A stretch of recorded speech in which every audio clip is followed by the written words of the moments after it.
아버님께서 옛날 옛적에 그냥 아파트를 사주셨는데 그게 해필이면 장소가 반포동이라 가지고 지금 50억이 됐다는 사연. 집을 팔아서 세금을 내야 돼요. 왜냐면 상속세는 50%니까요. 20억인 시점에 사전 증여를 했다고 가정을 해볼게요. 상속 재산 자체가 없는 거예요. 상속세가 빵원 아예 없는 거예요. 자, 어떻게 이런 효과가 일어났을까요?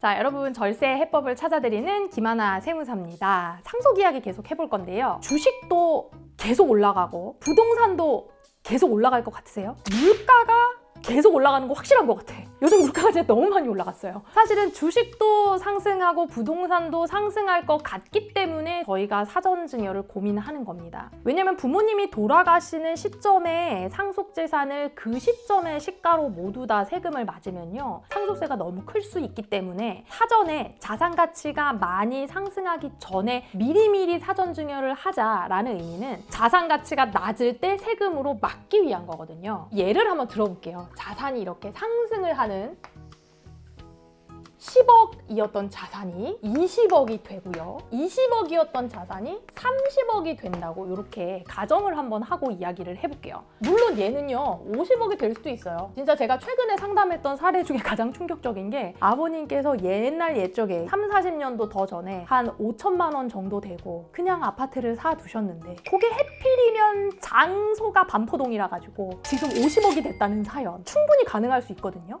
그렇게 되면은 진짜로 내가 가지고 있는 이 부동산 때문에 뭐 현금이야 갖고 있는 게 빤할 텐데 집을 팔아서 세금을 내야 되는 이런 일이 벌어질 수가 있단 말이에요, 실제로. 왜냐면 상속세는 50%니까요. 자, 예를 한번 들어보겠습니다. 상속이 개시된 시점에 우리 재산가액이 30억입니다. 여러분, 30억일 때는 상속세가 얼마가 나오냐면 배우자가 살아있다는 가정하에 배우자 공제 그냥 최소한으로 10억 원만 반영을 할게요. 상속재산가액이 20억이잖아요. 여러분, 20억은 몇 프로예요? 40%예요. 40%에서 1.6억 빼주거든요. 그럼 얘는 상속세가 얼마냐면 6억 4천이에요. 요게 상속세입니다. 아버지가 30억짜리 아파트를 남기고 돌아가시면 6억 내야 되는 거예요, 세금을. 6억 있어요, 여러분? 집만 있는데 팔아야 되는 이런 슬픈 일이 일어날 수도 있겠죠. 자, 그런데 20억인 시점에 사전 증여를 했다고 가정을 해볼게요. 요 당시에는 우리 아파트 혹은 주식이 20억이었을 거니까 요 당시에 자녀 2명에게 10억씩 증여를 했다고 가정을 해봅시다. 자녀한테는 증여공제 5천만 원이니까 5천만 원씩 뺄 거고요. 5천만 원씩 빼고 나서 30% 세율이에요. 여기다 6천만 원을 공제를 해줄 거거든요. 그러면은 자녀 1인당 각각 세금이 얼마가 나오냐면 2억 2,500만 원이에요. 각각 세금을 내면 돼요. 두 개 합치면 얼마냐면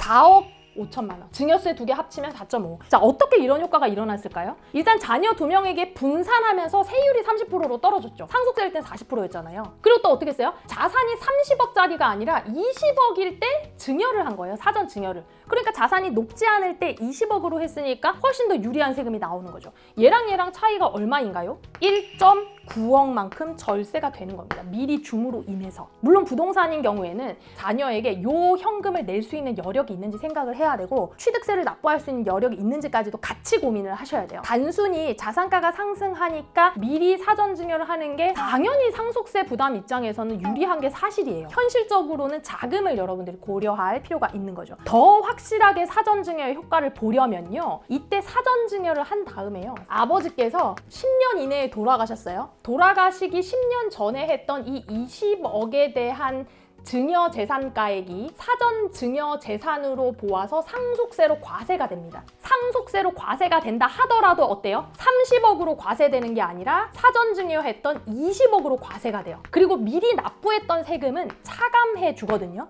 그래서 실질적으로 상속세 부담이 없게 되는 겁니다. 물론 이 차이에 대해서는 납부할 수 있어요. 그래도 우리가 재산가액이 줄어들었잖아요. 줄어든 재산가액에 대해서 미리 냈던 증여세를 차감하기 때문에 상속세가 없게 되는 거고, 더 좋은 건 뭐냐면 사전 증여한 다음에 10년이 훨씬 지나버렸어. 그럼 아버지한테는 재산이 있어요, 없어요? 부동산을 자녀에게 줬으니까 재산이 없고, 사전 증여한 것도 더 할 거 있어요, 없어요? 없어요. 사전 증여할 것도 더 할 게 없으니까 상속 재산 자체가 없는 겁니다. 상속세가 빵원 아예 없는 거예요. 10년을 넘어서 사시는 게 훨씬 더 중요하고요. 사전 증여를 하고 난 다음에 10년이 지나가는 게 사전 증여의 절세를 극대화하는 거고요. 10년이 지나지 않았다 하더라도 그 시점에 시가를 고정시킬 수 있기 때문에, 증여받았던 시가를 고정시킬 수 있으니까 30억으로 안 돼요. 50억이라고 해도 50억으로 안 봐요. 고정시킬 수 있기 때문에 훨씬 유리한 측면이 있는 겁니다. 자녀에게 사전 증여를 하시는 것이 좋다라고 이제 권해는 드리는데, 자녀에게 하기에는 증여세 부담도 솔직히 4.5억도 사실 큰 거예요. 4억도 되게 큰 거잖아요.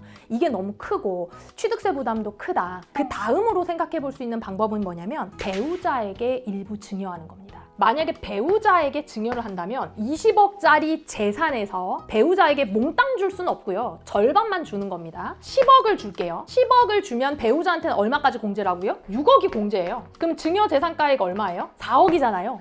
증여 재산가액 4억일 때는 여러분 증여세가 7천만 원. 자녀에게 증여하면 얼마였어요? 자녀에게 20억 전체 증여하면은 4.5억. 근데 배우자에게 증여하면 절반만 증여해도 7천만 원이면 증여세가 훨씬 더 부담이 가벼워지죠. 그리고 이때는 동일하게 효과를 누릴 수가 있는데, 증여를 한 다음에 10년이 지나버렸다. 마찬가지로 아버지 상속재산에 가산되지 않아요. 10년이 만약에 지났으면 아버지 상속재산은 얼마가 될까요? 만약에 30억이 됐다 하더라도 50%인 절반은 이미 어머니한테 보낸 거니까 남아있는 50% 15억만큼만 아버지의 상속재산이 되는 거니까 상속세 부담이 훨씬 덜하게 되겠죠. 그리고 만약에 10년 이내라고 하더라도 배우자한테 줬던 이 사전증여 재산은 10억 원으로 계산이 되기 때문에 10억 원 더하기 아버지의 남아있는 15억 두 개 더해가지고 25억을 상속재산으로 계산을 한다는 겁니다. 어머니한테 줬던 거는 물론 이제 차감이 될 거고. 그래서 배우자한테 사전증여를 해두는 것도 상속재산의 가격을 고정시켜 놓는다는 의미에서는 굉장히 의미가 있어요. 사실은 가파르게 부동산이 상승할 때는 있잖아요. 조금만이라도 먼저 부동산이 오르기 전에 배우자한테 6억 원이라도, 내가 7천만 원 낼 돈 없다.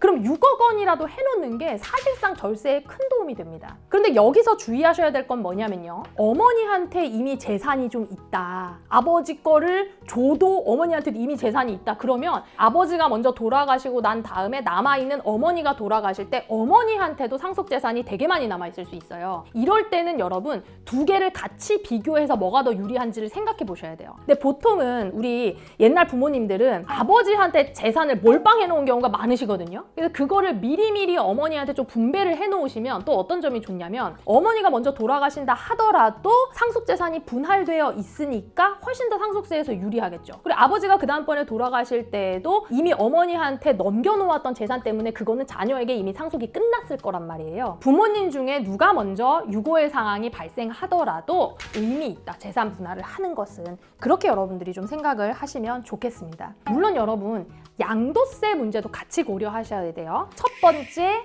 1차 상속, 두 번째 2차 상속, 세 번째 해당 부동산을 양도했을 때 양도세는 어떻게 될 것인가. 어머니한테 증여됨으로 인해서 양도세가 더 늘어날 여지도 있거든요. 물론 이제 1세대 1주택인 경우에는 모두 비과세니까 뭐 의미는 없겠지만, 고가의 주택 같은 경우에는 양도세도 함께 고려할 필요가 있다는 거는 여러분들이 꼭 같이 기억하시고 상담을 하셔야 됩니다. 그리고 또 하나, 부동산의 경우에 지난 시간에 제가 주식의 경우에도 주식을 증여한 다음에 양도할 때는 1년의 텀을 둬야 된다 그랬어요. 부동산의 경우에도 증여를 받고 이 부동산을 양도할 때는요 10년의 기간의 텀을 둬야 돼요.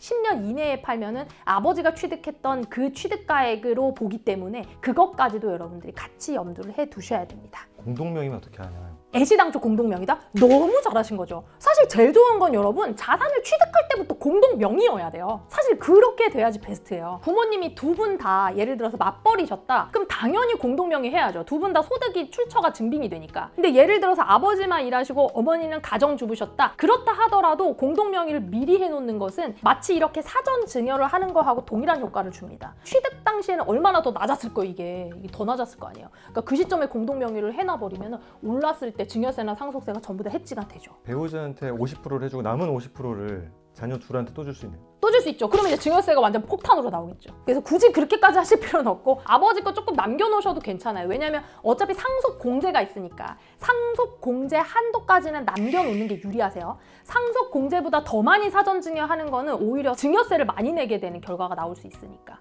상속 공제를 넘어가는 사전 증여는 하지 않는 것이 좋다. 증여세만 생각할 게 아니라 공제랑 공제를 다 같이 생각해야 되는 거예요. 그렇죠.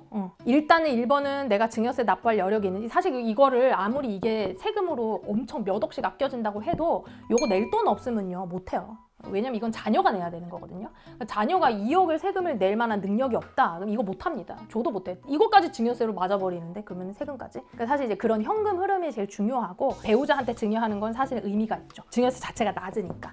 배우자한테 증여하는 거는 사실 의미가 있다. 그렇게 보시면 될 것 같고요. 여러분들 우리나라 평균 수명이 몇 살인지 아세요? 평균 수명이 83세래요. 요즘 보면 주변에 진짜 80대 후반, 막 90대 이렇게 정말 장수하시는 어르신들도 굉장히 많거든요. 최소 10년 동안은 이걸 생각하면서 플랜으로 짜야 된다 그러면 여러분 우리 마지노선은요. 평균 수명을 기준으로 했을 때 70대 초반이세요. 그래서 부모님이 70대 초반이시다. 이제 70대에 접어드셨다 그러면 사전증여로 절세 효과를 볼 수 있는 거의 막바지다. 이렇게 보시면 됩니다. 물론 그것보다도 훨씬 더 오래 사시면 너무 좋은 일이지만 우리가 고려해야 되는 그 시간에도 한계가 있다는 거 생각하셔서요. 오늘 정보가 여러분들에게 도움이 되셨으면 좋겠습니다. 오늘 내용이 도움이 되셨다면 좋아요 그리고 구독 부탁드릴게요. 자, 다음 시간에도 상속 이야기로 찾아오겠습니다. 감사합니다.